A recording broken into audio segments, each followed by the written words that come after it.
नमस्कार, Ram Ram. BNA network के YouTube channel पर आपका स्वागत है। मैं हूं कुलभूषण। अगर आप अभी तक हमारे चैनल से नहीं जुड़े हैं तो कृपया चैनल को सब्सक्राइब कर लीजिए। मेरा कंटेंट, मेरा विश्लेषण आज के विषय में आपको पसंद आता है तो लाइक भी जरूर कीजिए। ऑपरेशन सिंदूर भारत सरकार ने क्या चलाया, मोदी साहब के अंदर एक अलग ही जज्बा नजर आने लगा है। वक्फ बोर्ड पर दो दो सीजीआई सुनवाई करते हैं। पहले वाले तो जो संजीव खन्ना साहब थे,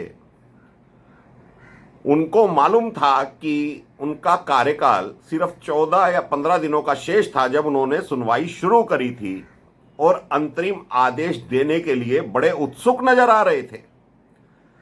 लेकिन एकाएक तुषार मेहता, जो भारत सरकार की तरफ से बहस कर रहे थे, उन्होंने सीजीआई के सामने कहा, हम लिखित में अपने बयान दर्ज कराना चाहते हैं। तो सीजीआई खन्ना मान गए।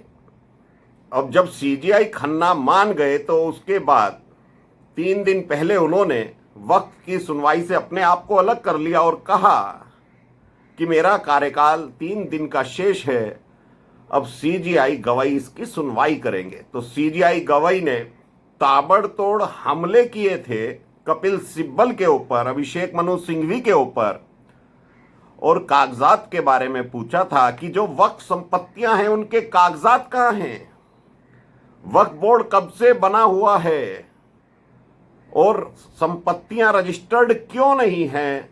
तो कपिल सिब्बल, जो कि मौलाना गैंग का खास आदमी है, ये व्यक्ति, ये वकील राम मंदिर की सुनवाई को भी टालना चाहता था।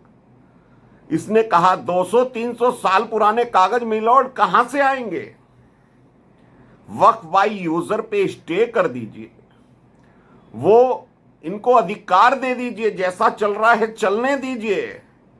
लेकिन भारत सरकार ने एक फैसला लिया है और एक उम्मीद जगाई है सनातनी हिंदुओं में, सनातनी लोगों में, और उस उम्मीद का नाम है उम्मीद ऐप, जो कि वक्फ बोर्ड की संपत्तियां रजिस्टर्ड उस ऐप के द्वारा होंगी। 9 लाख से अधिक संपत्तियां बताई जाती हैं वक्फ के पास हैं, जिसमें से आधे से ज्यादा इनके पास कागजात ही नहीं है। तो ये लोग चाहते थे कि किसी भी तरीके से जो मोदी सरकार ने अमेंडमेंट पास किया है वक्फ बोर्ड बिल का, उस पर अंतरिम आदेश आ जाए। लेकिन भारत सरकार ने भी अपनी भौहें तरेर ली और सुप्रीम कोर्ट को बता दिया कि संसद से पास हुए कानून पर आप स्टे नहीं लगा सकते।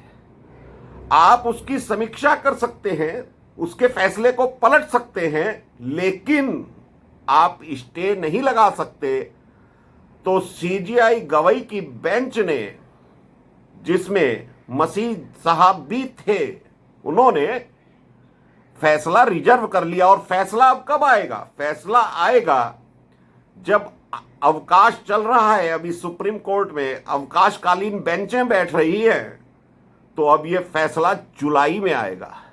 और उससे पहले ही भारत सरकार ने घोषणा कर दी है 6 जून को ऐप लॉन्च किया जा रहा है जिसका नाम उम्मीद है, और उस पर सरकार ने बकायदा नोटिफिकेशन जारी कर दिया है कि किस किस तरीके से इस ऐप के द्वारा वक्फ बोर्ड की संपत्तियां रजिस्टर्ड कराई जा सकती हैं।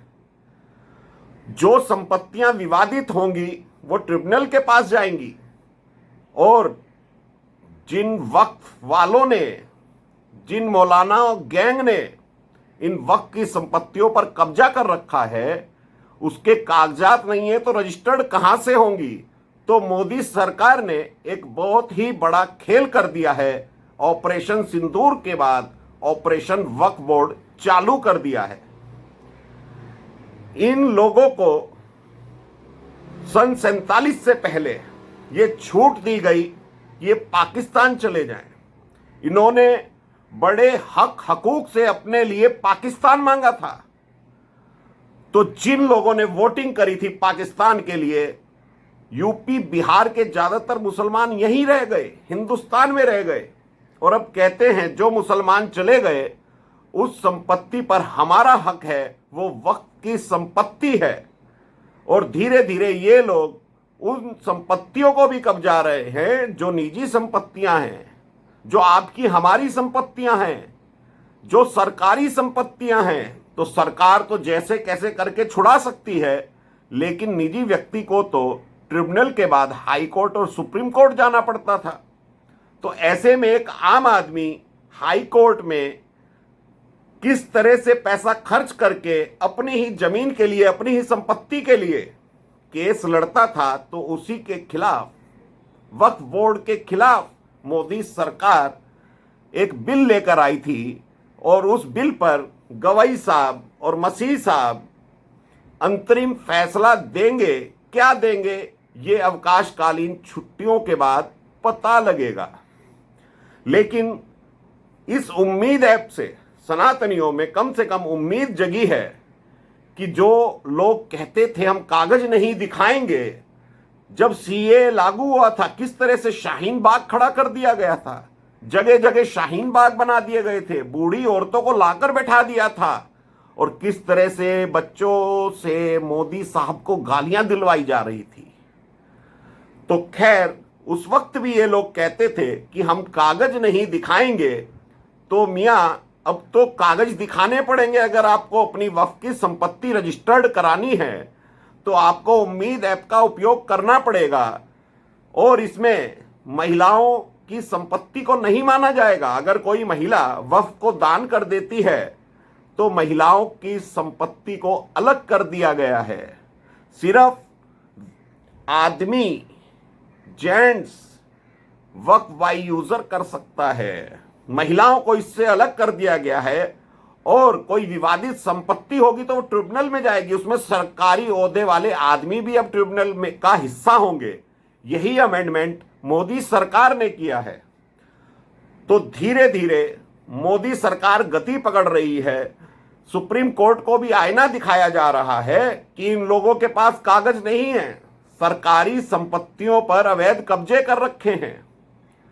जब तुमको पाकिस्तान और बांग्लादेश दे दिया गया तो हिंदुस्तान में तुम्हारी संपत्ति आई कहां से? बाबर और अकबर के टाइम के ये अपनी संपत्ति बताते हैं कि अकबर ने शासन किया था, बाबर ने शासन किया था, तो ये मुसलमानों की जमीन है। मुसलमानों ने हिंदुस्तान के ऊपर जो अपना शासन चलाया, तो ये लोग बड़े हतप्रभ हैं कि हमने तो इन हिंदुओं के ऊपर सत्ता चलाई है, तो हमारा अधिकार ये कैसे छीन सकते हैं? अगर सत्ता चलाई थी तो पूरे हिंदुस्तान पर शासन करते, काहे अलग पाकिस्तान ले लिया, काहे अलग बांग्लादेश बना लिया? अगर इतने ताकतवर तुम थे तो तुम पूरे हिंदुस्तान पर शासन करते। लेकिन सनातनियों के लिए यह बात, यह ऐप एक खुशी लेकर आया है कि कम से कम अब इन लोगों को जो सरकारी और निजी संपत्तियों को अपना बता देते थे, वक्फ की बता देते थे, कागज दिखाने पड़ेंगे। तो कागज दिखाने के लिए अब ये लोग क्या क्या गुल खिलाएंगे? कपिल सिब्बल, अभिषेक मनु सिंघवी, हेगड़े साहब, प्रशांत भूषण, अब ये कौन सी टेक्निकल पॉइंट पर इस केस को ले जाएंगे, ये तो देखने का और भविष्य तय करेगा। तो ऐसे में मौलाना गैंग इस ऐप के आने के बाद भागा फिर रहा है, पगला गया है, और कपिल सिब्बल, अभिषेक मनु सिंघवी जैसे ये वकील हैं, लेकिन जितनी मोटी फीस ये लेते हैं और क्या क्या करते हैं, जो एक प्रॉपर्टी बेचने के लिए, खरीदने के लिए एक दलाल होता है, उसी तरह से ये लोग इस देश के सनातनियों का खून चूस रहे हैं। राम मंदिर के मसले पर भी कपिल सिब्बल ने क्या खेल किया था कि चुनाव हैं, चुनाव के समय राम मंदिर की सुनवाई नहीं होनी चाहिए, और अब कपिल सिब्बल कौन कौन से टेक्निकल पॉइंट लेकर आएगा इसमें, इस ऐप के खिलाफ इन कागज दिखाने वालों के लिए कौन कौन सी तरकीब भिड़ाएगा, ये आने वाला समय तय करेगा। लेकिन इतना तय है कि मोदी सरकार अपने कदम वापस लेने वाली नहीं है।